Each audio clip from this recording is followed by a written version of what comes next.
നമസ്കാരം. ദിനചര്യത്തോം ആരംഭിക്കുകയാണ്. അമേരിക്കയിൽ നിന്ന് ട്രംപ് മാമൻ നമ്മുടെ രാജ്യം സന്ദർശിക്കാൻ വരുന്നുണ്ട്. ദേശീയ തലത്തിലാകെ നമ്മൾ ചരക്ക് സേവന നികുതി ഏർപ്പെടുത്തി. മാത്രമല്ല, കാലിയെ കടത്തിയെന്ന പേരിൽ കഴിഞ്ഞ ആഴ്ചയും 2 പാവങ്ങളെ മർദ്ദിച്ച് അവശരാക്കുകയും ചെയ്തു. കഴിഞ്ഞില്ല, കേരളത്തിലാണെങ്കിൽ പനി പിടിച്ച് മനുഷ്യരും കൊതുകുകളും ഒരേപോലെ ചത്തുവീഴുന്നു. അങ്ങനെ സംഭവബഹുലമായ ഒരാഴ്ച ഇങ്ങനെ കടന്നുപോയിക്കൊണ്ടിരിക്കുമ്പോഴാണ് PC ജോർജ് MLA തോക്കെടുത്തത്. ലോക്നാഥ് ബെഹ്റ വീണ്ടും പോലീസ് മേധാവിയായത്.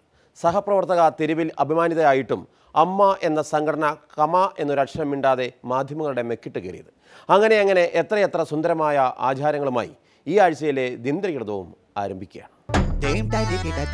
കഴിഞ്ഞ ഫെബ്രുവരി മുതൽ അമ്മയുടെ മൗനം എന്ന തകർപ്പൻ സിനിമയാണ് നമ്മുടെ നാട്ടിൽ കൂവലില്ലാതെ സൂപ്പർ ഹിറ്റായി ഓടിക്കൊണ്ടിരിക്കുന്നത്. നായകനും വില്ലനുമെല്ലാം തകർത്തഭിനയിക്കുകയാണ്. ആദ്യം നമ്മൾ കരുതിയത് മലയാളത്തിലെ പ്രമുഖ നടിക്ക് അതിക്രൂരമായി തെരുവിൽ അപമാനിതയാകേണ്ടി വന്നു എന്നാണ്. എന്നാൽ സിനിമാക്കാർ പറയുന്നു, നടി 2.5 മണിക്കൂറല്ലേ പീഡിപ്പിക്കപ്പെട്ടുള്ളൂ, ഞങ്ങളുടെ നടൻ നിങ്ങൾ കാരണം മാസങ്ങളായി പീഡിപ്പിക്കപ്പെടുവാണത്രേ. പിന്നെ ഇത് കേട്ടാൽ തോന്നും മാധ്യമപ്രവർത്തകരാണ് ഇവരെയെല്ലാം പീഡിപ്പിച്ചതെന്ന്. സാധാരണ ജനങ്ങളിൽ നിന്നും ഉയർന്നു നിൽക്കുന്ന കലാകാരന്മാരിൽ ചിലർ കഴിഞ്ഞ കുറേ ദിവസങ്ങളായി നടത്തിയ കലാപ്രകടനങ്ങൾ ആദ്യം മുതൽ ആരംഭിക്കുകയാണ്. ഒരു ക്രൈം ആരുടെയോ ഗൂഢാലോചനയിൽ നടന്നു കഴിഞ്ഞു. സ്റ്റേറ്റ് പോലീസ്, തമിഴ്നാട് CID ഇതൊന്നും എനിക്ക് കേൾക്കണ്ട. കേസിന് വല്ല പുരോഗതി ഉണ്ടോ അത് പറ. കേസ് വളരെ മുന്നോട്ട് നീങ്ങിക്കഴിഞ്ഞു. പക്ഷെ ഒരു അപേക്ഷയുണ്ട്. സംശയം തോന്നുന്ന ആളെ ഇപ്പൊ തന്നെ പോയി അറസ്റ്റ് ചെയ്യാൻ സാർ ഞങ്ങളോട് പറയരുത്. വീഴ്ച ഉണ്ടായി എന്ന് തെളിയിക്കുന്ന ഒരു സംഭവമാണ് 12 ഗാന്ധിനഗർ ടവറിൻ്റെ കീഴിൽ പ്രതി ഉണ്ട് എന്ന് കണ്ടെത്തിയിട്ട് എങ്ങനെയാ പ്രതി കൊച്ചിൻ സിറ്റിയിൽ നിന്ന് രക്ഷപ്പെട്ടു? ഹെൽമെറ്റ് ഒന്ന് എടുക്ക. ഈ ഫോട്ടോയിൽ കാണുന്ന ആളിന്റെ മുഖമാണോ നോക്കട്ടെ. ഇത് ഞാനല്ലേ?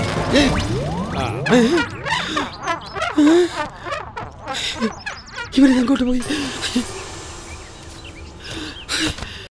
அச்சமில்லை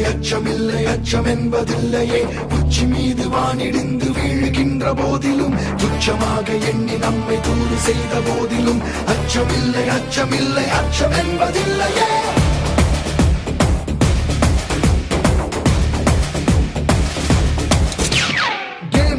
கேமுடா திருடம் போலீஸ் கேமுடா. பாருடா ஜெயிப்பதிங்கு யாருடா? காற்றாக புயலாக வருவான்டா போலீஸ். இடியாக மழையாக தெரிப்பான்டா போலீஸ். എന്തൊരു ഡായ്! ആദ്യ അടി, അതിനപ്പുറം പ്യാച്ചി.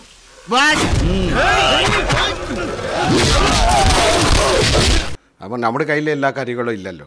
ഞങ്ങൾ കുറച്ച് വളരെ ആത്മാർത്ഥമായിട്ട് സിൻസിയറായിട്ട് ശ്രമിച്ചു, കിട്ടി, നോക്കാം. പിന്നെ എന്റെ ഇതുവരെയുള്ള പെർഫോമൻസ് നിങ്ങൾക്ക് ഇഷ്ടപ്പെട്ട് കാണുമെന്ന് ഞാൻ വിചാരിക്കുന്നു. ഇനി എനിക്ക് പ്രതികളെ പിടിച്ച് മുന്നോട്ട് പോകണമെങ്കിൽ തീർച്ചയായിട്ടും നിങ്ങളുടെ SMS എനിക്ക് കൂടിയേ തീരൂ. എനിക്ക് SMS അയക്കേണ്ട format Kerala police space Shambhu SHMB. Pulsar Suni അകത്തായി. അപ്പോൾ തന്നെ നടൻ ദിലീപിന്റെ പരാതിയും എത്തി. അത് ചോദിച്ചറിയാൻ പോലീസ് അദ്ദേഹത്തെ വിളിച്ചു. പ്ലീസ്, ആരും വാർത്ത വളച്ചൊടിക്കരുത്, അത് പോലീസ് ചെയ്തു. നീ അറിഞ്ഞ ഞാൻ പെട്ടു. ഒരു കാര്യം തുറന്നു പറയാം, ചിലരുടെ മാധ്യമ വിചാരകൾക്ക് ഇരിക്കാൻ എനിക്ക് നേരമില്ല. ഞാൻ കൊടുത്ത പരാതിക്ക് അനുസരിച്ചുള്ള മൊഴി കൊടുക്കാനാണ് ഞാനിപ്പോൾ പോകുന്നത്. ദയവ് ഇത് വളച്ചൊടിച്ചൊന്നും പറയരുത്. ഞാനൊരു സുന്ദരന, ഈ നാട്ടിലെ കിന്നര കോമണന, കാമിനിമാരുടെ കാമുകന, പണ്ടേ ഞാനൊരു വീടന. നീ ജീവിച്ചിരിപ്പുണ്ട്, മരിച്ചിട്ടില്ല. നിന്നെ രക്ഷിച്ചത് ഞാനാ, ഞങ്ങളാ. നീ ധൈര്യമായിട്ടിരിക്കും, ഞങ്ങളുടെ കൂടെ. മോന്റെ വീട് എവിടെയാണ്? നാടെവിടെയാണ്? മോനെ, മോനൊന്നുകൊണ്ട് പേടിക്കണ്ട. ഞങ്ങൾ ശത്രുക്കളല്ല, മിത്രങ്ങളാണ്. എത്ര നേരമാണോ ചോദിക്കുന്നു? എന്തെങ്കിലും ഒന്ന് പറയടാ. അപ്പൊ മുതലാളിക്ക് ഇത്ര നേരമായിട്ട് മനസ്സിലായില്ലേ? ഇവൻ പൊട്ടനാണ് മുതലാളി. ഇവൻ ആംഗ്യ ഭാഷ മനസ്സിലാവൂ. ദേ നോക്കിക്കോ. കണ്ട, ഇവൻ ബദിരനും മൂങ്ങനുമാണ്. മൊഴി പറയാൻ പോയ ദിലീപും കൂട്ടുകാരനും മണിക്കൂറുകൾ കഴിഞ്ഞിട്ടും കണ്ടില്ല. മാധ്യമങ്ങൾ ഉണ്ണാക്കന്മാരത് ഇങ്ങനെ ഇപ്പോൾ എന്തെങ്കിലുമൊക്കെ സംഭവിക്കുമെന്ന് കരുതി കുറ്റിയടിച്ച് പോലീസ് സ്റ്റേഷൻ മുന്നിൽ നിൽക്കുവാന്നേ. പരീക്ഷണം മതിയാക്കൂ, ദുഷ്കർമ്മി മറവിലേക്ക് പുറത്തു വരൂ. തേങ്ങ ഉടക്കി സ്വാമി, ഇനിയും ക്ഷമിക്കാനാവില്ല. പൊട്ടിക്കണോ എങ്കിൽ അനുഭവിച്ചു. ഞാൻ പൊട്ടിക്കാൻ പോകുന്നു. ഇപ്പൊ പൊട്ടിക്കും. അടുത്ത നിമിഷം പൊട്ടാൻ പോകുന്നു. ചോദ്യം ചെയ്യൽ അതിന്റെ അവസാന ഘട്ടത്തിൽ എത്തി നിൽക്കുന്നു എന്നാണ് നമുക്ക് മനസ്സിലാക്കാൻ കഴിഞ്ഞിരിക്കുന്നത്. ഇപ്പൊ പൊട്ടും. അടുത്ത നിമിഷം പൊട്ടിച്ചു.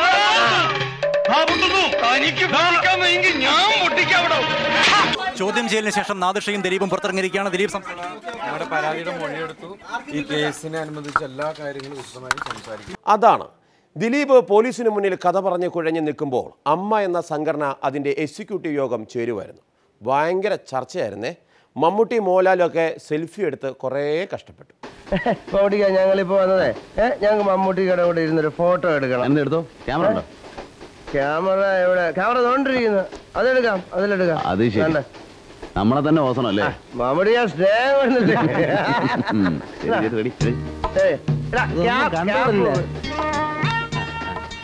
തോളത് കഴിട്ടോ.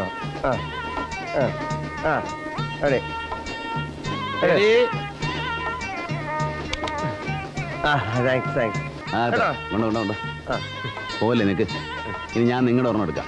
വയർ സ്പെസിമൻ ആണല്ലോ. മൂന്നുപേരും ഉണ്ട്. നീ അനങ്ങല്ലേ? ഒരുത്തൻ അപകടം പറ്റി ആസ്പത്രി കിടക്കുമ്പോഴല്ല ചെറ്റവർത്താനം പറയല്, മനസ്സിലായോ?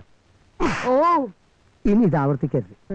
ഇനി ആ അമ്മയുടെ ജനറൽ ബോഡിയാണ്. മലയാള സിനിമയുടെ ചരിത്രത്തിലാദ്യമായി ജോലി കഴിഞ്ഞ് മടങ്ങിയ നടിയെ പീഡിപ്പിച്ചിട്ടും അതും ആരും ഉന്നയിക്കാത്തതിനാൽ ചർച്ച ചെയ്യാത്ത ഒരേ ഒരു ജനറൽ ബോഡി. നല്ല ബെസ്റ്റ് അമ്മ. ഞങ്ങൾ ഈ രണ്ടംഗങ്ങളെ ഈ വിഷമം അനുഭവിക്കുന്ന രണ്ടംഗങ്ങളെ ഞങ്ങൾ തള്ളി പറയില്ല. ആരെന്ത് പറഞ്ഞാൽ രണ്ടുപേരും ഞങ്ങളുടെ മക്കളാണ്. ഞങ്ങളുടെ കൂട്ടത്തില് ഈ കുറുക്കൻ വേട്ടയാടുന്ന പോലെ ഞങ്ങളുടെ കൂട്ടത്തിൽ ഒരുത്തനെയോ അല്ലെങ്കിൽ മറ്റൊരു ആൺകുട്ടിയോ പെൺകുട്ടിയോ ഒറ്റപ്പെടുത്തി കൊണ്ടുപോയി വേട്ടയാടി ചോര കുടിച്ച് തിന്നാൻ ആരെയും അനുവദിക്കില്ല. അമ്മ ഒറ്റക്കെട്ടായി ഞങ്ങൾ രണ്ട് മെമ്പർമാരെയും കൂടിയിട്ട് ഞങ്ങളുടെ പരിപാടി. ഗണേഷ് ഏട്ടൻ്റെ ഈ ചൂടാവല് കാണുമ്പോൾ ഓർമ്മ വരുന്നത് കഴിഞ്ഞ ഫെബ്രുവരിയിൽ, അതായത് ഈ നടി ആക്രമിക്കപ്പെട്ടപ്പോൾ അദ്ദേഹം നടത്തിയിട്ടുള്ള പ്രതികരണമാണ്.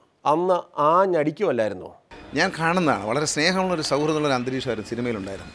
പക്ഷെ അതിൽ നിന്ന് വ്യത്യസ്തമായി കഴിഞ്ഞ കുറേ നാളുകളായി ഇത്തരത്തിലുള്ള കുറേ ആൻറ്റി സോഷ്യൽസ്, സാമൂഹ്യ വിരുദ്ധന്മാർ സിനിമയുടെ പ്രവർത്തകരായി നുഴഞ്ഞു കയറിയിട്ടുണ്ട്. അത് മാത്രമാണോ? കഴിഞ്ഞില്ല. ഹരിഹരനെ പോലെയുള്ള വളരെ പ്രശസ്തരായ വ്യക്തികൾ മലയാള സിനിമയ്ക്ക് ഒരുപാട് സംഭാവന ചെയ്ത പ്രതിഭകളെ വരെ പൊതുയോഗം വിളിച്ചുകൂട്ടി അധിക്ഷേപിച്ചിട്ടുണ്ട്. അതാണ് വിളിച്ചു വരുത്തി അപമാനിക്കുന്നതിൽ നമ്മൾ പണ്ടേ മിടുക്കന്മാരാണ്. പിന്നാണോ ഈ മാധ്യമങ്ങൾ? ഈ സംഘടനകൾ അവരെ സുതാര്യത വ്യക്തമാക്കണമെന്ന് ഞാൻ പറഞ്ഞത്. ഈ കേസ് ഇവിടം കൊണ്ട് അവസാനിപ്പിക്കാൻ പാടില്ല. ഇത്തരത്തിലുള്ള ആൻറ്റി സോഷ്യൽസിനെ, സാമൂഹ്യ വിരുദ്ധന്മാരുടെ വേര് പിഴുതു കളയാൻ LDF സർക്കാർ തയ്യാറാവുമെന്നാണ് ഞാൻ പ്രതീക്ഷിക്കുന്നത്. ശരിക്കും പ്രതി ഊരിപ്പോകുമോ ഇല്ലയോ? ആ ആശങ്ക വേണ്ടെന്ന് അദ്ദേഹം പറയും. ഒരു തരത്തിലും ഈ പ്രതികൾ ഊരിക്കൊണ്ടു പോകുമെന്ന് ആരും ഭയപ്പെടണ്ട. ചന്ദ്ര, എന്തോ ചിലപ്പോ തോന്നും നീ ഒരു കോമാളിയാന്ന്, ചിലപ്പോ തോന്നും നീ വലിയൊരാളാന്ന്. ഓഹോ, സത്യത്തില് നീ ആരാ? അതല്ല, സിനിമാ ലോകത്തിനകത്ത് കിടക്കുന്ന ഉള്ളുകള്ളികൾ ചിലതൊക്കെ ഇപ്പോൾ മനസ്സിലായല്ലോ. അതിനൊക്കെ സംരക്ഷിച്ചവരൊക്കെ തന്നെയാണ് ഈ പറയുന്ന പല മാന്യന്മാരും ഏതാനകത്തുള്ളൂ. ഇനി ഗണേഷ് ഏട്ടൻ്റെയും മുകേഷ് ഏട്ടൻ്റെയും ഒക്കെ പുറകിൽ നിന്ന് കൂവുന്ന കുക്കുവാണ്. കൂട്ടത്തിലൊരു കൂട്ടുകാരിക്ക് ആപത്ത് വന്നപ്പോൾ ഇങ്ങനെ കൂവാനുള്ള മനസ്സുണ്ടല്ലോ, കുക്കു സമ്മതിക്കണം. ഈ സംഘടന പൊളിയുകയില്ല, ഒറ്റക്കെട്ടാണ്. പേര് കൂക്കാണ് തൊഴിലെന്നറിയാം, പേരാണ് ചോദിച്ചത്. കുക്കു. കൂക്കുവാണോ കുക്കുവാണോ? കുക്കു കുര്യൻ. കുര്യൻ അച്ഛൻ കുര്യൻ കുളപ്പുരയിൽ. ഓക്കെ. അമ്മ? കുഞ്ഞു ത്രേസ്യ കുഴിവേലി. കുര്യൻ, കുഞ്ഞമ്മ, കുക്കു പ്രസിദ്ധി ആഗ്രഹിക്കുന്ന കുടുംബമാണെന്ന് ഞാൻ പറഞ്ഞാൽ. ഇനി MLA മുകേഷ് സംസാരിക്കും, അതും നിറഞ്ഞ അന്തസ്സോടെ. അന്തസ് വേണോടാ, അന്തസ്.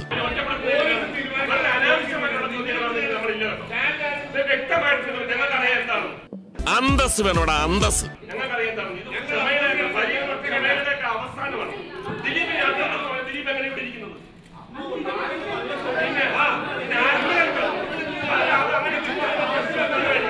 മലരെ നിന്നെ കാണാതിരുന്നാൽ മിഴിവേകിയ നിറമെല്ലാം മായുന്ന പോലെ. കാര്യങ്ങൾ ഇത്രയായ സ്ഥിതിക്ക് ഇനി കൊല്ലത്ത് കോൺഗ്രസിന്റെ പ്രതിഷേധമാണ്. ഈ സിനിമയുടെ രണ്ടാം ഘട്ട സംഘർഷം ഇവിടെ തുടങ്ങുന്നു. പ്രതാപവർമ്മ തമ്പാന്റെ പ്രസംഗം ചില സെൻസറിങ്ങുകൾ നടത്തിയിട്ടുണ്ട്. അല്ലെങ്കിൽ ജനപ്രതിനിധികളായ താരങ്ങൾ ശരിക്കും ചീഞ്ഞേനെ. മുകേഷിന്റെ തന്നെ ഒരു വാക്ക് ഞാൻ കടമെടുക്കുകയാണ്.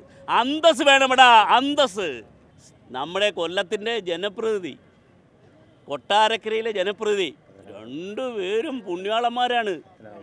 പത്തനാപുരത്തിൻ്റെ MLA ഗണേഷ് കുമാർ, രണ്ടുപേരും വളരെ പുണ്യാളന്മാർ. 10-20 കൊല്ലം കൂടെ പുറത്ത ഭാര്യമാരെ പിറങ്കാല് കൊണ്ടടിച്ച് അവർ നിലവിളിച്ചുകൊണ്ട് ഇതേ മാധ്യമങ്ങളുടെ മുമ്പിൽ ഇവരുടെ ഗുണങ്ങൾ വിശദീകരിച്ചതൊക്കെ നമ്മൾ എത്ര തവണ കണ്ടതാണ്. മുകേഷിനോടും ദിലീപിനോടുമുള്ള സ്നേഹമാണ് ഇനി. എനിക്കെന്തായാലും ഒരെണ്ണം മതി, അത് തന്നെ ധാരാളം. കോഴിയെ കട്ടെന്ന് പറഞ്ഞപ്പോൾ തലയിൽ പൂട തപ്പിയെന്ന്. ഇവിടെ ഒരു നടൻ വന്ന് കോഴിയെ കെട്ടെന്ന് കേട്ടപ്പോൾ തന്നെ തലയിൽ പൂട തപ്പുവാണ് ദിലീപ്. എന്തിനാണ് ഇയാൾ പൂട തപ്പുന്നല്ലേ? ഈ കള്ളന്മല്ലേ കോഴിക്കുട്ടി തലയിട്ട കള്ളൻ്റെ തലയിലല്ലേ പൂട വരൂ. പിന്നെ എന്തിനാണ് ദിലീപ് തൻ്റെ തലയിൽ പൂട ഉണ്ടോ നോക്കുന്നത്? ഞാൻ 2 എണ്ണം അല്ല, അതിൽ കൂടുതൽ താങ്ങും കേട്ടോ. എനിക്ക് ശ്രീ മുകേഷിനെ സ്കൂൾ കാലം മുതലേ പരിചയമുള്ളതാണ്. SN കോളേജിലെ ശാരദാ മഠത്തിൻ്റെ മുമ്പിൽ ക്ലാസ്സിൽ കയറാതെ നിൽക്കുന്ന, ക്ലാസ് കേട്ട് നിൽക്കുന്ന ഒരു വലിയ ഗ്രൂപ്പ് ഉണ്ടായിരുന്നു. ആ ഗ്രൂപ്പിലും ഞാൻ അംഗമല്ലായിരുന്നെങ്കിലും മുകേഷ് അംഗമായിരുന്നെന്ന് എനിക്ക് നന്നായിട്ട് അറിയാൻ കഴിയുമായിരുന്നു. മെഗാസ്റ്റാറുകളുടെ വേദിയിലെ മൗനത്തെക്കുറിച്ച് 2 വാക്ക്. ഒരെണ്ണം ഉരിയാടുന്നില്ല, ഒരെണ്ണത്തിനും വായിൽ നാക്കില്ല. എല്ലാത്തിൻ്റെയും വായിൽ പഴം കയറ്റി വെച്ചതുപോലെയാണ് എല്ലാവരും ഇപ്പോൾ ഇരിക്കുന്നത്.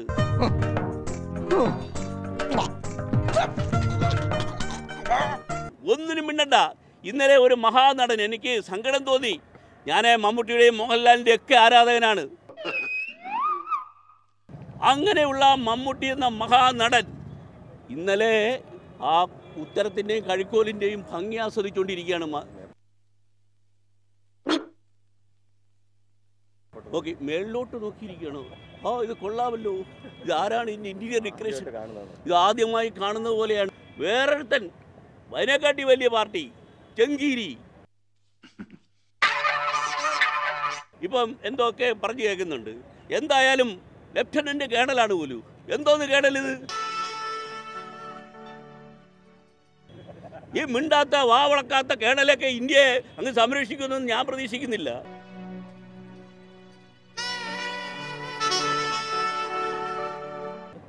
ഇതൊക്കെ വെറും നമ്പറാണ്. ഇനി മുകേഷ് എന്തിന് ചൂടായി എന്നതിന്റെ കാരണം കൂടി തമ്പാൻ ചേട്ടൻ പറയും. എന്നിട്ട് ഇന്നലെ ചില ആളുകൾ വിളിച്ചപ്പം മുകേഷ് പറഞ്ഞു, ഞാനും ഗണേശനും തമ്മിൽ അത്ര ശരിയല്ല. ഗണേശൻ കയറി ഹെഡ് ചെയ്തപ്പോൾ ഞാനങ്ങ് ഹെഡ് ചെയ്ത് പോയതാണ്. എന്നിട്ട് അതിനാണ് നീ പത്രക്കാരുടെ അത് നടക്കത്തില്ല, അത് നിങ്ങൾ പോയി പണി നോക്ക് എന്ന് പത്രക്കാരോട് പറയാൻ നിനക്ക് ചങ്കൂറ്റം വന്നത് ഈ MLA എന്നുള്ള 3 അക്ഷരം വെച്ചാണെങ്കിൽ അത് ജനങ്ങൾ തന്നതാ. അവർ നാളെ തിരിച്ചെടുത്തോളൂ. അത് തോമ വിചാരിച്ചു ഭൂമിയിൽ ഉശിരുള്ള ആൺചെറുക്കൻ ഞാൻ മാത്രമാണെന്ന്. അല്ല.